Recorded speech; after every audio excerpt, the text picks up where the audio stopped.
கிறிஸ்துவுக்குள் மிகவும் பிரியமான தேவனுடைய பிள்ளைகளே, நாம் இந்த வருஷத்திலே 5 மாதங்களை நிறைவு செய்து 6வது மாதத்திலே நாம் அடியெடுத்து வைக்கிறோம். எல்லாரும் தலைகளை தாழ்த்தி இந்த அதிகாலை ஆராதனைக்காக நாம் ஜெபிப்போம். வானாதி வானங்களும் கொள்ளாதே மகிமையில் வீற்றிருக்கிற எங்கள் பரலோக பரிசுத்தமுள்ள பிதாவே தெய்வமே, இந்த ஜூன் மாதம் முதல் நாள் அதிகாலை நேரத்திற்காக உம்மை நாங்கள் நன்றியோடு உம்மை துதிக்கிறோம், உம்மை ஸ்தோத்திரிக்கிறோம். எங்கள் வாழ்க்கையில் நீர் எதை செய்தாலும் அதை நன்மைக்கு ஏதுவாக செய்கிற தேவன் என்பதை நாங்கள் அறிந்திருக்கிறோம். இந்த நாள் ஆராதனையை ஆரம்பம் முதல் கடைசி வரைக்கும் பரிசுத்த ஆவியானவரே நீரே முன்னின்று பொறுப்படுத்தி நடத்தி ஆசீர்வதித்து தர வேண்டுமென்று இயேசு கிறிஸ்துவின் நாமத்தின் மூலமாக இந்த ஜெபத்தை தாழ்மையோடு முது பொற்பாதத்திலே சமர்ப்பிக்கிறோம். எங்கள் ஜீவனுள்ள நல்ல பிதாவே, ஆமேன். நாம் யாவரும் நம் அனைவருக்கும் தெரிந்த பாடல் எந்த காலத்திலும் எந்த நேரத்திலும் என்ற அந்த பாடலிலே முதல் 3 சரணங்களையும் 5வது சரணத்தையும் நாம் பாடுவோம்.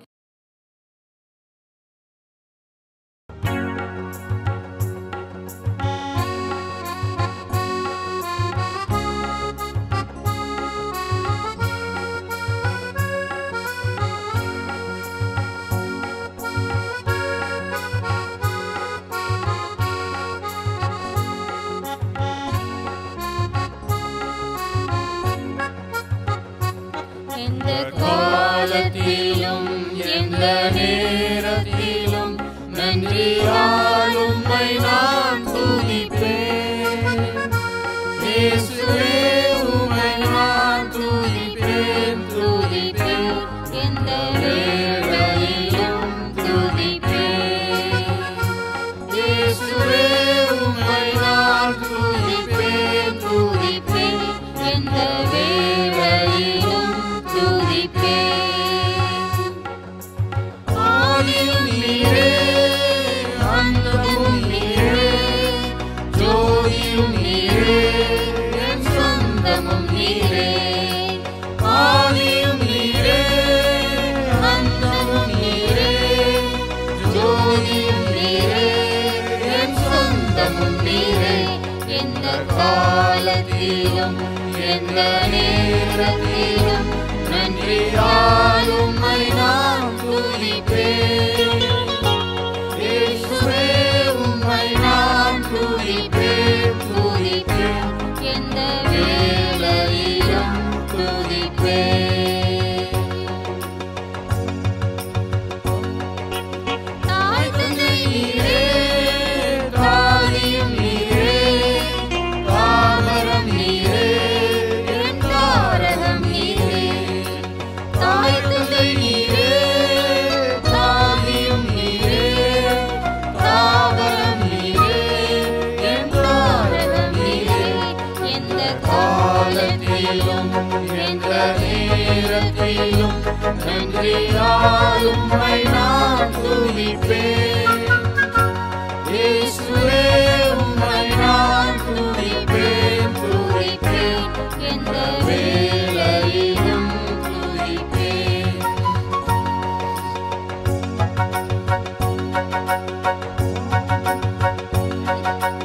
வாழ்விலும் நீரே, தாழ்விலும் நீரே, வாதையில் நீரே, என் பாதையில் நீரே.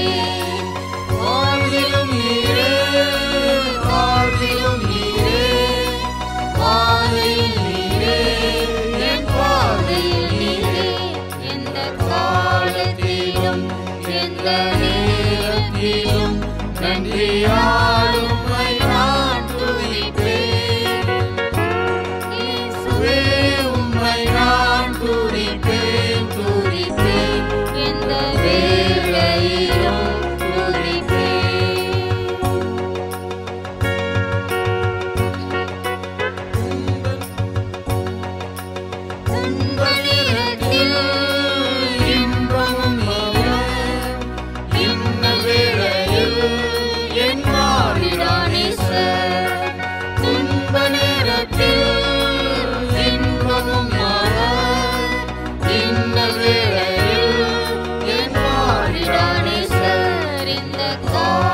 ஆவியால் உம்மை நான் துதிப்பேன். இயேசுவே உம்மை நான் துதிப்பேன், துதிப்பேன், எந்த வேளையிலும் துதிப்பேன். இயேசுவே உம்மை நான் துதிப்பேன், துதிப்பேன், எந்த வேளையிலும் துதிப்பேன்.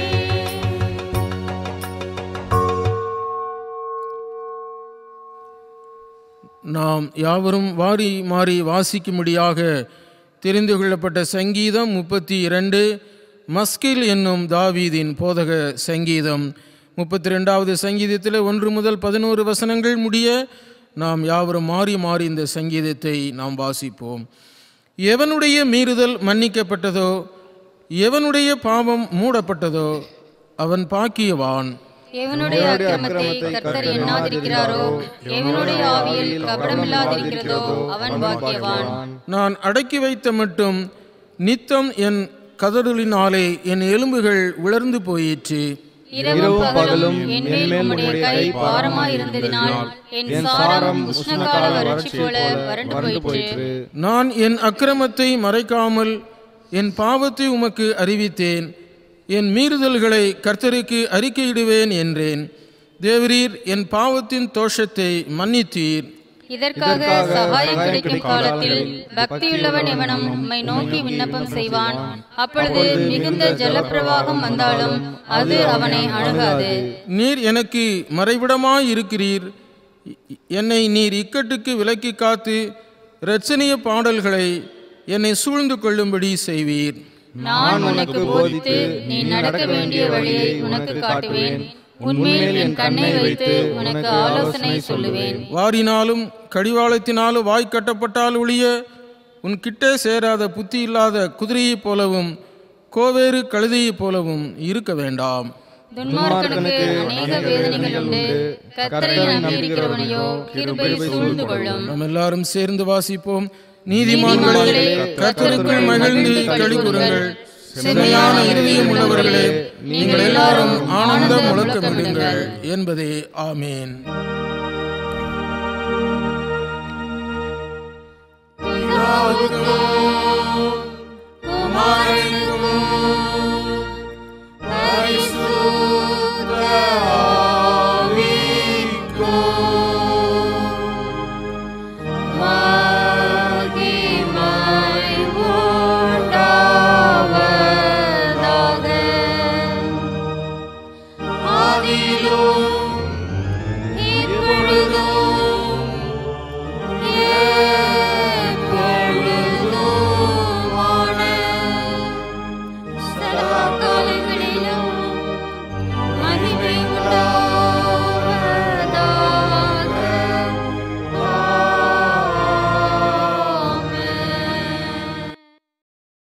I greet you all in the name of the Lord and Savior Jesus Christ. ஆண்டவராகிய இயேசு கிறிஸ்துவின் நாமத்தினாலே உங்கள் அனைவருக்கும் வாழ்த்துக்களை தெரிவித்துக் கொள்கிறோம். We have entered into a new month. நாம் அனைவரும் ஒரு புதிய மாதத்திற்குள்ளாக பிரவேசிக்க இருக்கிறோம். In this new month we have a lot of expectations. புதிய மாதத்திலே நம் அனைவருக்கும் அநேக விதமான எதிர்பார்ப்புகள் இருக்கிறது. At the same time we are also anxious about what the future holds for us. அதே நேரத்திலே நம்முடைய எதிர்காலம் எப்படி இருக்கும் என்று சொல்லி நமக்கு பல கவலைகள் இருக்கிறது. But we look up to God this month. ஆனால் இந்த மாதத்திலே நாம் ஆண்டவராகிய தேவனை மட்டும் நாம் நோக்கி பார்ப்போம். Our future is like going into some dark place. நாம் நம்முடைய எதிர்காலம் சில இருளான அந்த சூழ்நிலைக்குள்ளாக கடந்து செல்லுகிற பொழுது The Lord becomes our light to show the way. ஆண்டவர் நமக்கு நல்ல வழிகளை காட்டக்கூடியவராக அவர் இருக்கிறார். The Lord is our light. நம்முடைய எதிர்காலத்திலே ஆண்டவர் நமக்கு ஒரு வெளிச்சத்தை ஒளியை கொடுத்து நம்மை வழிநடத்தக்கூடியவராக இருக்கிறார். And so we are confident that He will lead us in the right way. ஆண்டவர் நமக்கு ஒரு சரியான பாதையை காட்டுவார் என்று சொல்லி நாம் அவரை பார்ப்போம். As we look at the scripture this morning, இந்த காலை வேளையிலே நாம் வேதத்தை பார்க்கிற பொழுது Saint Paul writing to the book to the Romans, அப்போஸ்தலனாகிய பவுல் ரோம திருச்சபை மக்களுக்கு எழுதுகிற பொழுது chapter 8 and verse 28, அதிகாரம் 8:28 வசனத்திலே, and we know that in all things God works for the good of those who love him, who have been called according to his purpose.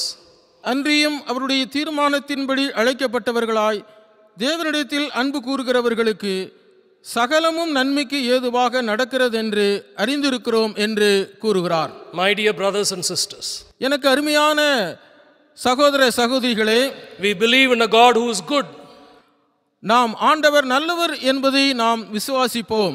and whatever he does, he is always doing the best for us.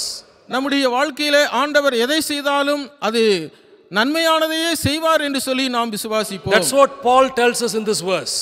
அதனால தான் பவுல் இங்கு இப்படிப்பட்ட ஒரு வார்த்தையை சொல்லுகிறார். Whatever happens in our life, நம்முடைய வாழ்க்கையில எது நடந்தாலும், in all things, எல்லாம் நம்முடைய வாழ்க்கையில எது நடந்தாலும் it is for the good of us.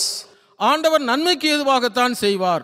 This morning, இந்த கால வேளையிலே we know our thoughts. நம்முடைய எண்ணங்களை அவர் அறிகிறவராக இருக்கிறார். We know what is happening deep in our minds. நம்முடைய நினைவுகளை அவர் அறிகிறவராக இருக்கிறார்.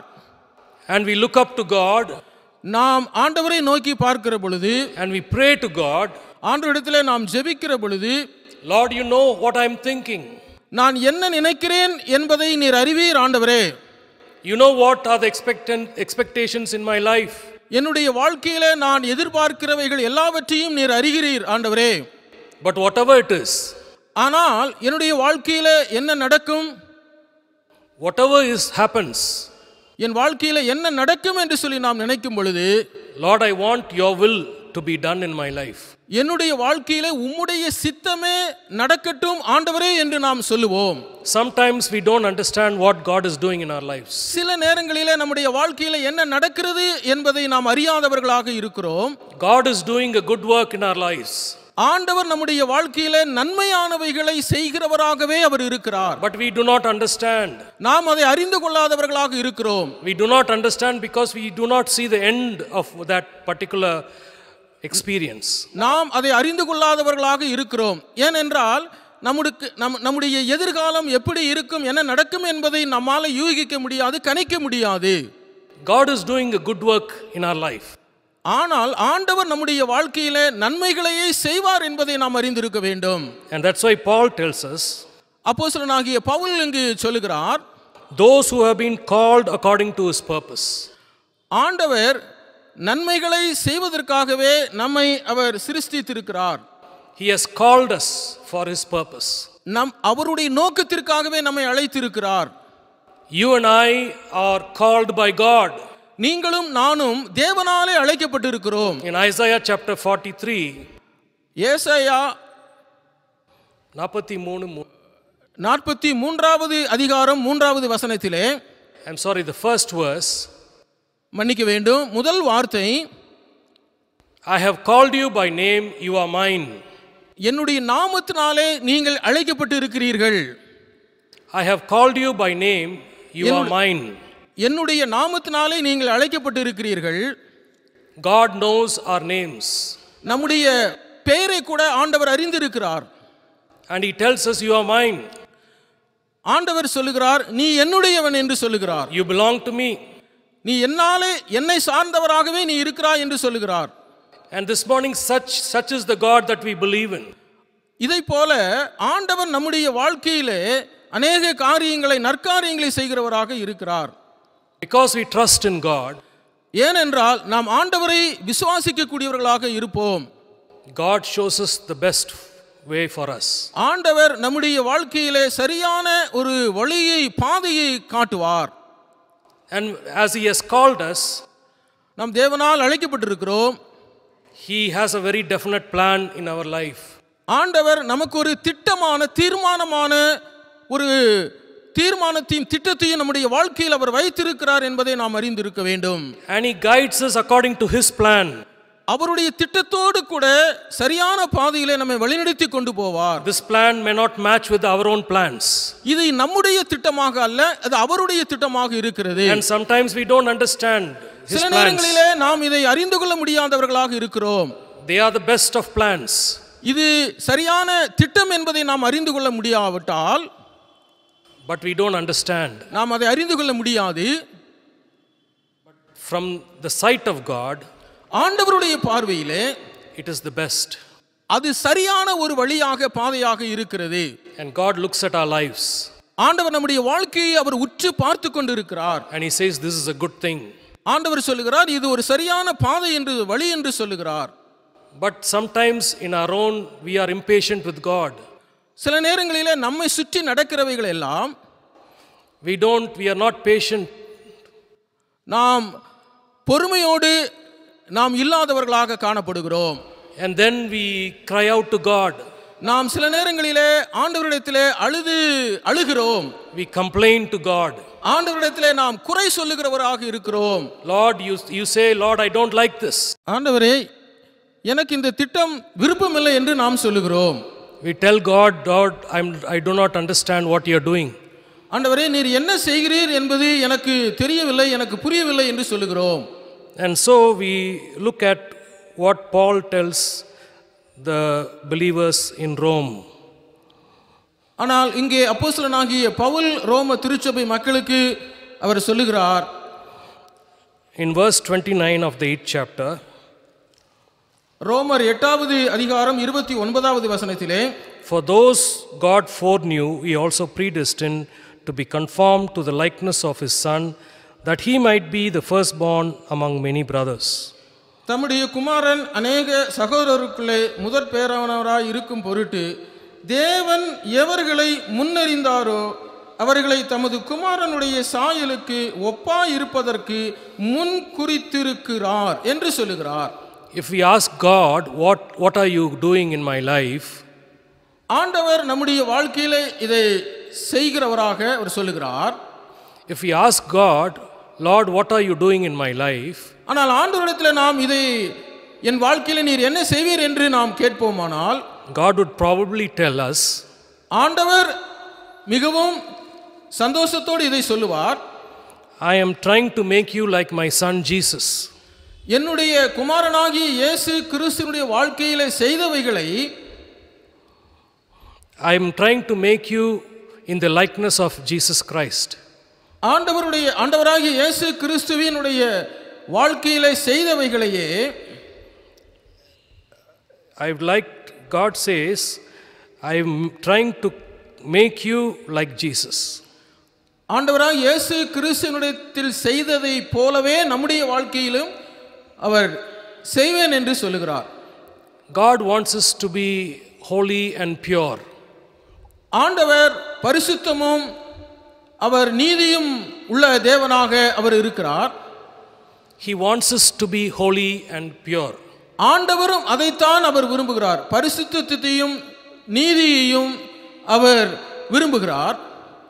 So he continues to make us into the kind of persons he wants us to be. ஆண்டவர் தொடர்ந்து ஒவ்வொரு தேவ பிள்ளைகளுடைய வாழ்க்கையிலும் இது நடைபெற வேண்டும் என்று அவர் விரும்புகிறார். And that's why we look at Hebrews chapter 12 where chapter 12 and verse 2. நாம் எபிரேயருக்கு எழுதின நிருபம் 12வது அதிகாரம் 1வது வசனத்திலே நாம் பார்க்கிற பொழுது, let us fix our eyes on Jesus, the author and the perfecter of our faith. மேகம் போன்ற இத்தனை திரளான சாட்சிகள் நம்மை சூழ்ந்து கொண்டிருக்க பாரமான யாவற்றையும் நம்மை சுற்றி நெருங்கி நிற்கிற பாவத்தையும் தள்ளிவிட்டு விசுவாசத்தை துவக்குகிறவரும் முடிக்கிறவருமாய் இருக்கிற இயேசுவை நோக்கி நமக்கு நியமித்திருக்கிற ஓட்டத்தில் பொறுமையோடு ஓட கடவோம் என்று பார்க்கிறோம். The Lord Jesus is the one who begins and ends our faith. நம்முடைய வாழ்க்கையிலே ஆண்டவராகிய இயேசு கிறிஸ்துவானவர் மட்டுமே விசுவாசத்தை துவக்குகிறவரும் முடிக்கிறவருமாக அவர் இருக்கிறார். So he has started the faith in our life. ஆகவே அவர் நம்முடைய வாழ்க்கையில விசுவாசத்தை துவக்குகிறவராக இருக்கிறார். And that's why the writer of the Hebrews says, fix your eyes on Jesus. ஆகையினால தான் இங்கே எபிரேயருக்கு ஆக்கியோன் இங்கே இதை சொல்லும் பொழுது ஆண்டவராகிய இயேசு கிறிஸ்துவை மட்டும் நோக்கி பாருங்கள் என்று சொல்லுகிறார். When we are focused on Jesus, நம்முடைய முழு கவனமும் ஆண்டவராகிய இயேசு கிறிஸ்துவின் மீதே இருக்க வேண்டும். when we are focused on Jesus, we will be able to end our race. நம்முடைய வாழ்க்கையிலே கடைசி வரைக்கும் அவரை மட்டுமே நாம் நோக்கி பார்க்க வேண்டும். Paul writing to the Philippians, அப்போஸ்தலனாகிய பவுல் பிலிப்பியருக்கு எழுதின நிருபத்திலே அவர் இப்படியாக எழுதுகிறார். chapter 1 and verse 6, முதலாம் அதிகாரம் 5வது வசனத்திலே Paul says, being confident of this, that he who began a good work in you will carry it on to completion until the day of Christ Jesus. உங்களில் நற்கிரியை தொடங்கினவர் அதை இயேசு கிறிஸ்துவின் நாள் பரியந்தமும் முடிய நடத்தி வருவார் என்று நம்பி நாங்கள் உங்களை நினைக்கிற பொழுதெல்லாம் என் தேவனை ஸ்தோத்திரிக்கிறேன். God has began the good work in our lives.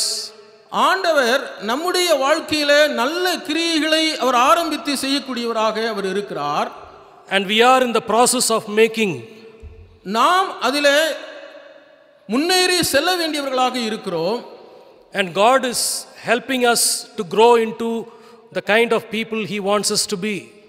ஆண்டவர் நம்முடைய வாழ்க்கையிலே அதை தொடர்ந்து செய்வதற்கு அவர் கிரியை செய்யக்கூடியவராக இருக்கிறார்.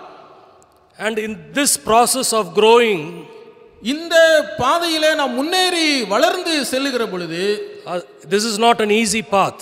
இது ஒரு ஈஸியான ஒரு எளிய வாழ்க்கை முறையாக அல்ல.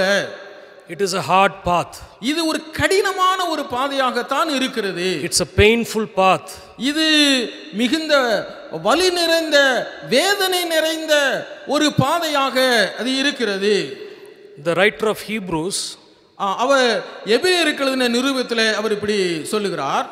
the same chapter, 12th chapter, எபிரேயர் 12ஆம் அதிகாரம், God says in verse 7, the writer of Hebrews says, இங்கே எபிரேயருக்கு எழுதின ஆக்கியோன் 12ஆம் அதிகாரம் 7th verse, 7வது வசனத்திலே, endure hardship as a discipline. God is treating you as sons.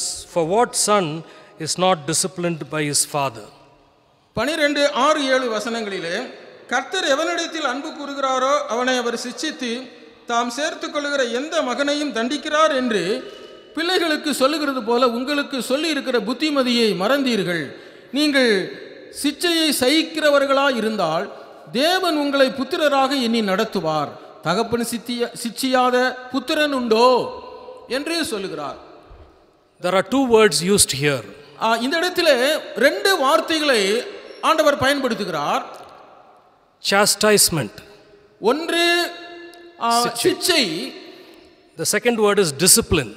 இன்னொன்று ஒரு சரிப்படுத்தப்பட்ட ஒரு ஒழுக்கத்திலே நம்மை நடத்தும்படியாக அவர் இந்த வார்த்தையை சொல்லுகிறார். Both these experiences are not easy. இந்த ரெண்டுமே நம்முடைய வாழ்க்கையிலே கடைபிடிப்பது என்பது லகுவான காரியமாக அல்ல. We don't want to be disciplined. நாம் சில நேரங்களிலே இந்த ஒழுக்கத்தை சீர்படுத்துகிற வாழ்க்கையை நான் வேண்டாம் என்று சொல்லுகிறோம். But God wants to do something good in our lives. ஆண்டவர் அது சரி என்று நினைத்து நம்முடைய வாழ்க்கையிலே அதை செய்யக்கூடியவராக அவர் இருக்கிறார். In the same chapter and verse 11, இந்த அதிகாரத்திலே 11வது வசனத்திலே, no discipline seems pleasant at the time, but painful. Later on, however, it produces a harvest of righteousness and peace. எந்த சிச்சையும் தற்காலத்தில் சந்தோஷமாய் காணாமல் துக்கமாய் காணும், ஆகிலும் பிற்காலத்தில் அதில் பழகினவர்களுக்கு அது நீதியாகிய சமாதான பலனை தரும் என்று சொல்லுகிறார். My dear brothers and sisters, எனக்கு அருமையான சகோதர சகோதரிகளே, God is looking into the future of our lives. ஆண்டவர் நம்முடைய எதிர்கால வாழ்க்கையில என்னவெல்லாம் நடக்க வேண்டும் என்று சொல்லி ஆண்டவர் பார்த்து கொண்டு இருக்கிறார். And he wants to do a good thing in our life.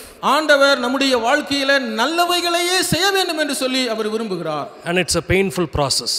இது நமக்கு ஒரு வலி நிறைந்த ஒரு முன்னேற்றமான காரியமாக தென்படலாம்.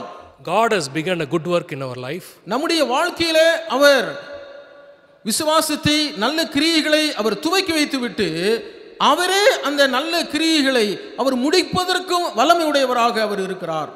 And he wants to complete that task in our life. நம்முடைய வாழ்க்கையிலே ஒரு குறிக்கோளை அவர் நிறைவேற்றக்கூடியவராக, முடிக்கக்கூடியவராக இருக்கிறார். In this month of June, இந்த ஜூன் மாதத்திலே, even after that into the future, நம்முடைய வாழ்க்கையில எதிர்காலத்துக்குள்ளே நாம் பிரவேசிக்கும் பொழுது God will always do that which is best. ஆண்டவர் நம்முடைய வாழ்க்கையில இந்த மாதத்திலே எது நன்மையோ அதையே நமக்கு செய்வார், தருவார். Let us wait upon God and say, Lord, even if I don't like it, I want you to give me the best. அதுவரைக்கும் நாம் காத்திருந்து, ஆண்டவரே நீர் என் வாழ்க்கையில நல்லவைகளை கொடுப்பது வரைக்கும் நான் பொறுமையோடு காத்திருந்து பெற்றுக்கொள்ள எனக்கு உதவி செய்யும் என்று சொல்லி கேட்போம். Let us look to God in prayer. அதற்காக நாம் தேவனை நாம் நோக்கி பார்த்து ஜெபிப்போம். வானாதி வானங்களும் கொள்ளாதே மகிமையில் வீற்றிருக்கிற எங்கள் பரலோக பரிசுத்தமுள்ள பிதாவே தெய்வமே, இந்த புதிய மாதத்திற்காக உம்மை நாங்கள் துதிக்கிறோம், உம்மை ஸ்தோத்திரிக்கிறோம். ரோமர் 8வது அதிகாரம் 28வது வசனத்தின்படி எங்கள் வாழ்க்கையிலே நீர் எவைகளை செய்தாலும் நன்மைக்கு ஏதுவாகவே நீர் செய்கிற தேவனாக இருக்கிறீர். அதை நாங்கள் புரிந்து கொள்ள, எங்கள் எதிர்காலத்திலே நீர் நன்மைகளை துவக்கினவர், நன்மைகளையே செய்து முடிப்பீர் என்று சொல்லி நாங்கள் விசுவாசிக்கிறோம். எங்கள் திருச்சபை மக்கள் அனைவரையும் உடைய கரத்தில் கொடுக்கிறோம். உங்களை பேர் பேராக தொட்டு கர்த்தர் நீர் ஆசீர்வதித்துள்ளும், உம்முடைய நாமத்தை மகிமைப்படுத்தும்.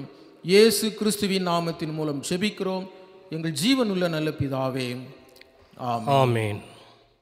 ஆண்டவராகிய இயேசு கிறிஸ்து நாமத்திலே உங்கள் எல்லாரையும் வாழ்த்துகிறேன். உங்களுடைய ஜெபத்தினாலும் காணிக்கையினாலும் நம்முடைய சபையின் ஊழியங்களை தாங்கி வருகிறீர்கள். ஆண்டவருக்கு நன்றி சொல்கிறோம். உங்களுக்கும் எங்களுடைய நன்றிகளை தெரிவித்துக் கொள்கிறோம். கர்த்தருக்கு சித்தமானால் இந்த மாதத்தின் 3வது ஞாயிற்றுக்கிழமையிலிருந்து நாம் ஆலய வளாகத்திலேயே இந்த ஆராதனைகளை நடத்தலாம் என்று சொல்லி ஜெபத்தோடு எதிர்பார்க்கிறோம். இதற்காக சபை மக்கள் நீங்களும் ஜெபித்து கொள்ளும்படிய அன்போடு நான் உங்களை கேட்டுக்கொள்கிறேன். இப்போதும் இந்த முடிவு பாடலை பாடும்போது நாம் ஆண்டவருக்கு நம்முடைய காணிக்கைகளை செலுத்துவோம்.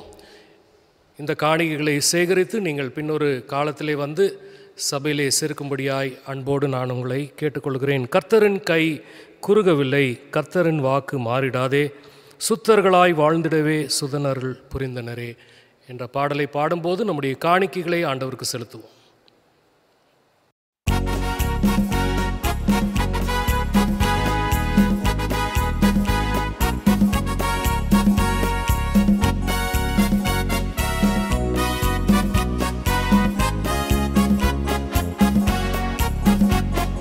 கர்த்தரின் கை குறுகவில்லை, கர்த்தரின் வாக்கு மாறிடாதே, சுத்தர்களாய் வாழ்ந்திடவே சுதனருள் புரிந்தனரே. சுத்தர்களாய் வாழ்ந்திடவே சுதனருள் புரிந்தனரே. விசுவாசியே நீ பதறாதே, விசுவாசியே நீ கலங்காதே, விசுவாசியே நீ பதறாதே, விசுவாசியே நீ கலங்காதே. விசுவாசத்தால் நீதிமான் என்றும் என்றும் பிழைப்பான்.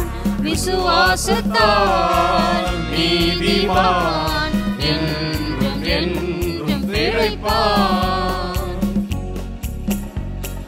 பரிசுத்த ஆவியானவரே பரிசுத்த பாதையில் நடத்திடுவார்.